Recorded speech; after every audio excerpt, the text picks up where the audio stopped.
Salut à toutes et à tous, amis pêcheurs passionnés et futurs experts de la canne. C'est votre ami et guide de pêche préféré qui vous retrouve aujourd'hui pour un rendez-vous crucial. Notre pronostic clève détaillé pour le 14 novembre 2025, ici en Suisse.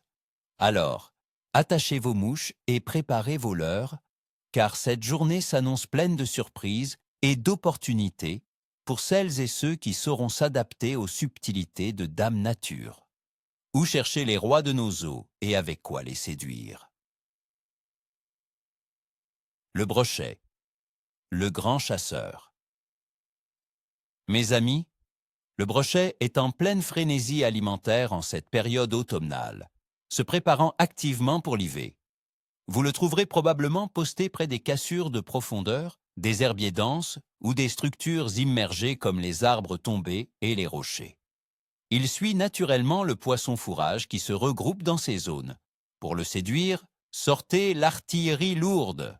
Des gros leurres souples de 12 à 15 cm, montés sur une tête plombée pour pêcher efficacement entre 3 et 7 mètres de profondeur, feront des merveilles. Les coloris naturels, comme le blanc, le bleu perlé ou les imitations de perches, sont des valeurs sûres. N'hésitez pas non plus à sortir vos swimbets ou vos jerkbets de bonne taille.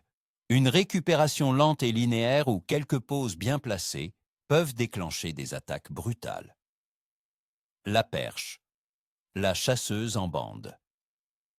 La perche, toujours aussi opportuniste, sera également très active. Cherchez-la près des cassures, des roches immergées ou des fonds irréguliers. Elle se tient souvent en banja compact, à la recherche de proies. Vous la trouverez entre 3 et 7 mètres de profondeur. Pour la perche, une pêche plus fine sera de mise. Un ensemble léger, idéal pour le drop shot ou le jigging vertical, est parfait. Utilisez de petits leurres souples imitant des vers, des larves ou des petites cuillères tournantes. Les couleurs naturelles comme le vert chartreuse, le marron ou le blanc nacré seront très efficaces. Animez vos leurres lentement avec de petites tirées sèches pour créer des vibrations intenses. La ferra ou corégone, la délicatesse des profondeurs. Pour les amateurs de pêche fine, la ferra, également appelée corégone, peut être une cible intéressante. Bien qu'elle ne soit pas en pleine période de frai, qui aura lieu en décembre, elle reste active dans les couches d'eau plus profondes. Cherchez-la dans des eaux plus stables, à des profondeurs plus importantes. Des petites nymphes ou des mormishkas animés délicatement peuvent provoquer des touches. La discrétion est le maître mot pour ce poisson. L'analyse des conditions. Pourquoi ça va mordre ou pas? La météo, un facteur clé. Pour ce 14 novembre 2025, nous aurons un temps globalement frais et changeant. Les températures diurnes oscilleront entre 11 et 16 degrés Celsius, tandis que la nuit, elles descendront entre 6 et 11 degrés.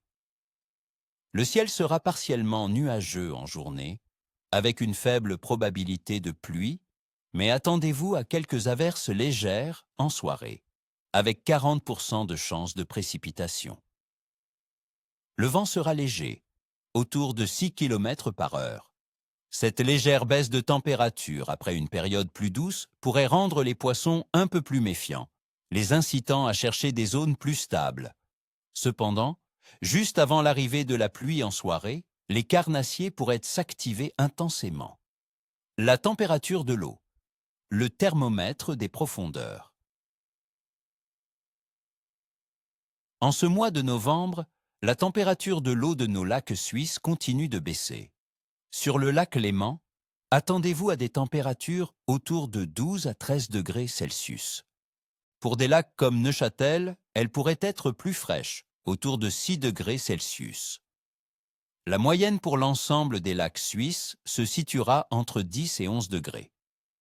Ces eaux qui se rafraîchissent poussent naturellement le poisson fourrage à se regrouper vers des profondeurs plus stables, et nos amis carnassiers les suivent de près. Une eau encore relativement clémente en surface pourrait attirer proies et prédateurs vers des profondeurs plus accessibles, surtout au petit matin. La phase de la Lune, l'influence discrète. Le 14 novembre 2025, nous serons en phase de dernier croissant de Lune avec une très faible illumination. Traditionnellement, certains pêcheurs considèrent cette phase comme neutre, voire moins propice que les pleines ou nouvelles lunes. Cependant, mon expérience me dit que si les autres conditions sont réunies, et avec une bonne dose de persévérance, cette phase peut aussi apporter de très belles surprises, surtout aux aurores et au crépuscule. La Lune se levant tard dans la nuit, l'activité en début de journée pourrait être légèrement diminuée. L'activité générale des poissons, le grand tableau.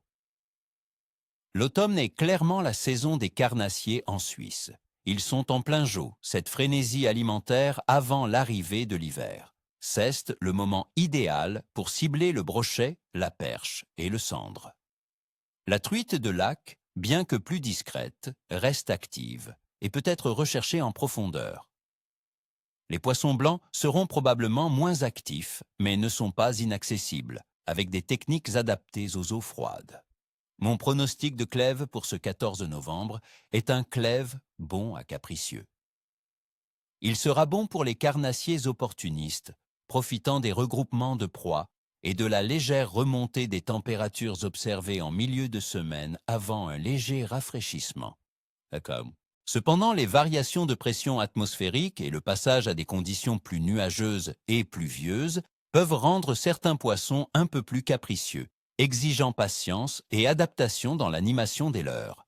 Cherchez les poissons en profondeur et utilisez des animations très lentes. Les premières et dernières heures de la journée seront les plus propices. Voilà mes chers amis, vous avez toutes les clés en main pour réussir votre sortie.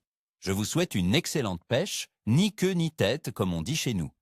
N'oubliez pas de laisser un pouce bleu si cette vidéo vous a plu, de vous abonner à la chaîne pour ne rien manquer de nos pronostics et surtout, dites-moi en commentaire, quelles sont vos astuces pour la pêche en automne en Suisse? Quelles sont vos zones préférées? Partagez vos expériences, on apprend toujours les uns des autres. À très bientôt au bord de l'eau.